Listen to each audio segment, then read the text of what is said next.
Hey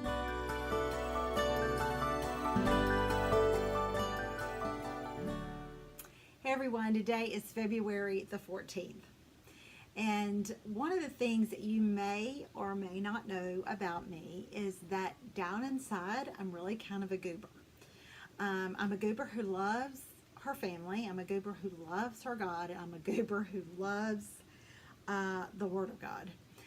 But there's parts of me that just does silly things sometimes, and I just giggle and tickle myself. Are y'all like that? Do y'all just like tickle yourself?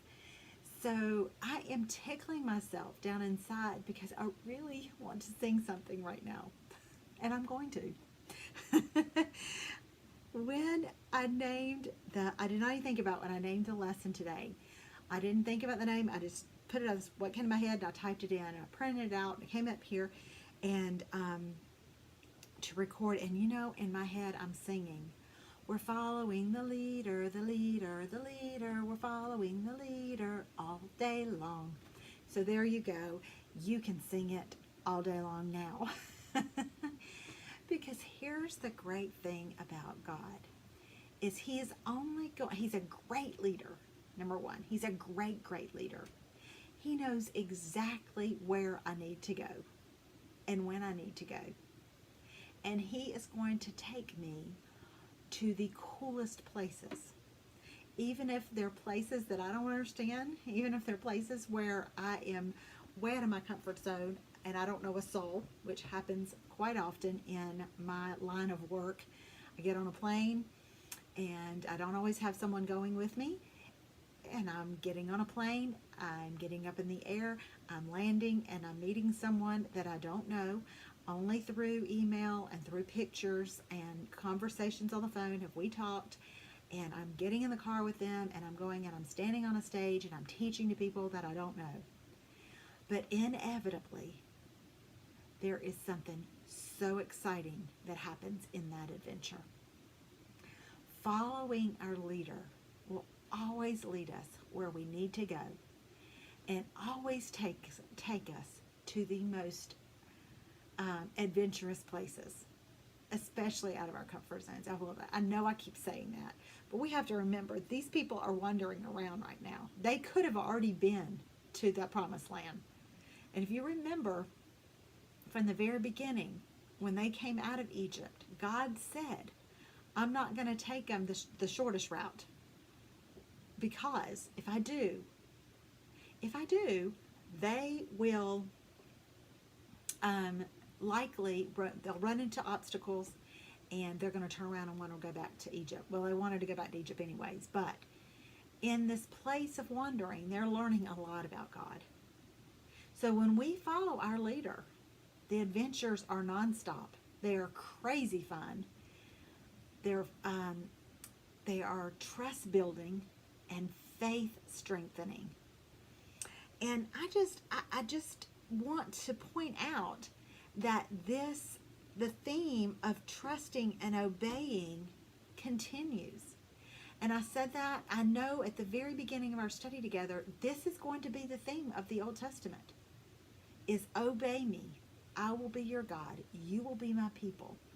Only put one God before me. And there are so many other laws and so many other rules, but bottom line, if you obey him and you don't have any other gods before him, you're going to want to do, you're only going to want to do what he wants you to do. But I love what God said here and what God did here. And in Numbers, chapter 9, verse 21, sometimes the cloud stayed only overnight and lifted the next morning. But day or night, when the cloud lifted, the people broke camp and moved on. So let's just think about this. We're reading of the tabernacle. It's finished. The glory of the Lord is there. And it's a traveling tabernacle. So every time, regardless if it's one night, if it's 6 nights, if it's a month, when the cloud is overhead, they stay. But when the fire comes, they leave. even if it's overnight. So they have gone to the trouble to set the traveling tabernacle up. They're ready to make their sacrifice in the morning, or their offering in the morning, only to find out, and light the lampstand, all the things they had to do, only to find out, oh, we were only staying here one night. Now, I don't know about you, but I probably would be going, God, we just got this set up. Can't we at least do an offering? we just got here. But that's not what God wanted. He said, move, when I say move. And I love what one of the commentaries said. When the cloud moved, Israel moved. When the cloud stayed, Israel stayed. The only time they went where the presence of God led them. And they only stayed where the presence of God stayed. Let me just read this again. They only went where the Spirit of God led them. And they only stayed where the Spirit of God stayed. The same thing applies to us today. When the Spirit leads, we must follow. And when the Spirit says stay, we must stay. Verse 22 says when that didn't move, they didn't move. But when it moved, they moved on. And Jesus is such a great example of this, girls, friends. He's just such a great example of this. Because in Mark and Matthew, it's recorded that Jesus was led, compelled, moved, depending on which translation you're reading, into the wilderness. And he followed.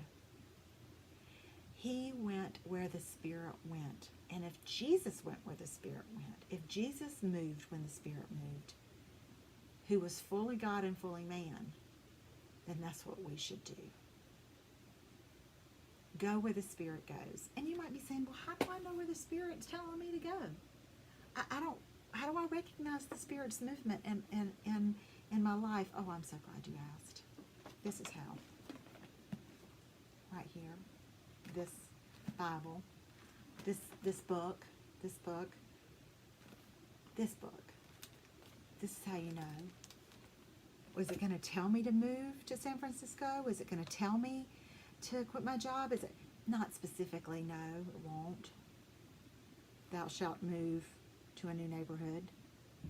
But what happens, the more you spend time in this Word, and the more you spend time with that man and this Spirit, you're going to understand when he says to move. And the more you move with him and the more you obey him, the more you are going to want to move when he says move and stay when he says stay. He's such a great leader to follow. He is such a great leader to follow. Adventure after adventure after adventure. And he never leads you to a bad place. Even the wilderness is not a bad place. You know why? Because he's there. He's there. And anywhere the presence of God is a good place to be. Well, see you tomorrow on Read Through the Word.